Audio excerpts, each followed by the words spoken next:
20 வருஷமா இந்த super market ஆரம்பிச்சதுல இருந்து இந்த இடத்துல வேலை பார்த்துட்டு இருக்கேன். ஆனா அந்த லியா டிகிரி வாங்கிட்டாங்கிறதுக்காக அசிஸ்டன்ட் பிரான்ச் மேனேஜர் ஆக்கிட்டாங்க. நான் இன்னும் பார்ட் டைம் ஒர்க்கரா தான் இருக்கேன்.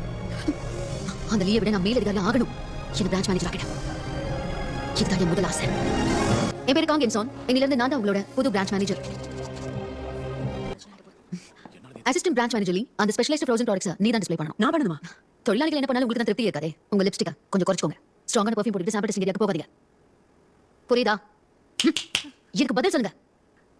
சரி பிரான்ச் மேனேஜர் காங். அப்ப சரி எல்லாரும் போய் வேலைய பாருங்க. Yes ma'am. ஹாய். உங்க வண்டிக்கு ஆயில் சேஞ்ச் பண்ணணுமே. ஆமா பண்ணணும். ஆனா வேண்டாம். நான் புது கார் வாங்க போறேன். அதுவும் இம்போர்ட்டட். இனி இதை பத்தி கவலைப்பட வேண்டாம்.